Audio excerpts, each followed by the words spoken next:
Este é o Conversas Cruzadas aqui na TV Com. A gente tem como ponto de partida no programa de hoje o livro do professor Lauro Matei. Ele organizou lá do professor Oiedo Nunes Lins, A Socioeconomia Catarinense, Cenários e Perspectivas no Início do Século XXI. Esse é o livro aqui que eu mostro para o nosso telespectador.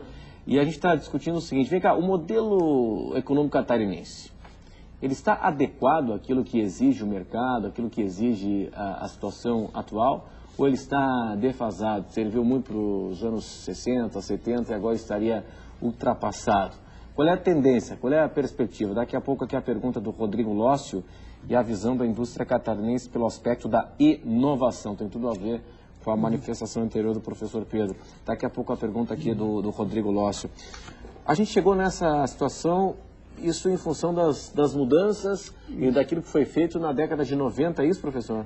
Eu só queria resgatar um pouquinho o debate do bloco anterior, porque eu acho que tem algumas questões que nós estamos vivendo hoje que derivam muito da reestruturação produtiva que aconteceu na economia brasileira e, consequentemente, na economia de Santa Catarina nos anos 90. Vou dar um exemplo, né? O Murilo chamou a atenção antes na questão das agroindústrias, que tem um impacto muito grande na região oeste, né? Quer dizer, elas sofrem a competição internacional, né, de concorrentes, e elas vão buscar a escala de produção. E ao buscar a escala de produção, elas vão reduzir enormemente o número de integrados, né? Isso acontece no fumo, isso acontece nas suínos e isso acontece nas aves, que são os três principais ramos da agroindústria de Santa Catarina. E isso, então, tem uma implicação naquilo que foi tratado rapidamente, e que a gente também trabalha aqui no livro, sobre essa continuidade dessa corrente migratória, né, da região oeste em direção, sobretudo, ao litoral de Santa Catarina. Outros setores, tipo o setor têxtil e tal. Então, o que a gente percebe? Que essa reestruturação produtiva ela não foi igual, a reação a ela não foi igual. Então, você tem setores que conseguiram se adaptar a esse novo cenário, né? Por exemplo, indústria de máquinas e equipamentos, ela conseguiu reagir e se colocar competitivamente no mercado nacional e internacional. A indústria de cerâmicas e tubos e conexões da mesma forma, mas um outro conjunto de indústrias, sobretudo de calçados, têxtil, vestuário, própria indústria de móveis e tal, elas não conseguiram acompanhar esse movimento. Então isso acho que cria uma certa defasagem do ponto de vista da inserção da economia de Santa Catarina no mercado internacional, porque eu estou vendo o seguinte, quer dizer, no ano de 2007 e 2008, praticamente 40% da produção de Santa Catarina exportada ainda, ela tem produto básico, né? E nós temos commodities também? Commodities, mas com baixíssimo valor agregado, né? Isso frango congelado. Exatamente. Isso, né? Então você tem, e tem pouquíssimo, a contrapartida, por exemplo, de bens industriais de ponta, 17%, né? Que seria aquilo que a gente trabalha aqui no capítulo, os colegas trabalham aqui no capítulo da indústria, aqueles produtos com alto índice de densidade tecnológica. Não, isso né? aí, qual é o percentual disso? Em torno de 17%, 18%. Mas nível nacional qual é? Nacional está 35%, 40%. Alguns setores, por exemplo, São Paulo é mais... Aí o que puxa para Santa Catarina, nós temos a indústria metalmecânica, imagina. Isso. Quem segura basicamente esse percentual nessa indústria metalmecânica é a indústria de máquinas e equipamentos. A VEG, né? VEG, etc. Na região norte do estado de Santa Catarina, a indústria de geladeiras, etc. E tal, né?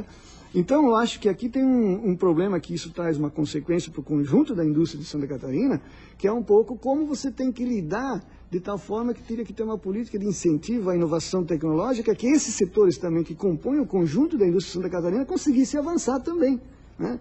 Então, você tem... por quê? Porque quando você vai enfrentar a dinâmica da participação das exportações brasileiras no conjunto das unidades da federação, o que está acontecendo com Santa Catarina é que ela está perdendo espaço. Por exemplo, em 1989, Santa Catarina respondia por 4,1% das exportações brasileiras. Em 2008, responde por 4%. Então, o que está acontecendo? Não é que... Agora 3,7, né? Mas não é que o problema é de Santa Catarina. É que outros estados, as indústrias dos estados, sobretudo Bahia, Mato Grosso, Rio de Janeiro, Paraná e Pará, elas conseguiram avançar mais. E isso tira um pouco de Santa Catarina aquela tendência que vinha sendo desenhada nos anos 90 de ampliar a sua participação no conjunto das exportações do Brasil. Também é verdade, professor, que esses estados, né, eles têm bens, produzem bens que nós não temos aqui. Minério de ferro. Que hoje, né, e o mundo, a China está demandando. É aço, minério de ferro, o próprio petróleo, né? Nós não temos uma indústria automobilística que poderia ser que traz a tecnologia de ponta, né? Então, só para dizer que nós concordamos com isso, mas nós podemos identificar claramente qual é a causa dessa perda de representatividade no contexto exportador. Agora, eu diria que também que há uma política clara do governo federal de fortalecer essas regiões, o processo de industrialização principalmente do Nordeste. Está claramente. Está claramente. E eu queria fazer 2 comentários. Um, muito simples, que você se referia, né, sobre o problema da Fiesc, né, a falta de logística, infraestrutura, e o Estado está amarrado. Nós temos uma altíssima concentração de recursos que ficam na mão do governo federal. E isso torna os estados incapazes de ter qualquer autonomia. Santa Catarina, isso foi dito muito na campanha do governador Raimundo, é o 7º maior contribuidor de impostos federais e o 16º a receber recursos de volta. Como a maior parte dos recursos estão lá na área federal, o governo do estado fica realmente sem capacidade de melhorar a logística. Tudo bem, esse é um argumento sólido. Só que é o seguinte, será que a nossa parte a gente está fazendo? Será que a gente está gastando de forma qualitativa o recurso público? Por exemplo, a questão da mão de obra qualificada é uma questão central para o desenvolvimento econômico, né? A indústria reclama que falta gente qualificada. Até me lembro aqui, eu repito isso com uma certa frequência, o presidente da Fiesc, Alcântara Correia, ele disse aqui uma vez o seguinte: olha, vai chegar um ponto que nós vamos ter que importar chineses. Foi o que ele disse aqui no Conversa. Dinheiro nós já estamos importando. Nós vamos ter que importar chineses. Então é o seguinte, pessoal. será que o Estado está fazendo o papel dele? A gente está fazendo o dever de casa? Explico e provoco, professor Pedro, o seguinte: nós estamos em meio a uma greve do magistério, cerca de 30 dias de greve do magistério. O governo disse que chegou no limite, não tem mais como pagar o salário pretendido para os professores. No ano passado, o governo é de continuidade. No ano passado, o governo Pavan, a Assembleia aprovou reajustes pontuais para atividade meio, acima de tudo, na ordem de 900 milhões de reais o impacto na folha. Não tem 100 mil para conceder, não tem 100 milhões agora para dar o aumento pleiteado pelo magistério. Quer dizer, teve 900 milhões com um suposto aval do governo, com a aprovação dos reajustes pontuais na Assembleia Legislativa. Quer dizer, a gente está fazendo o dever de casa, professor? Não. Não, porque o processo em Santa Catarina, ele é muito desvirtuado da sua...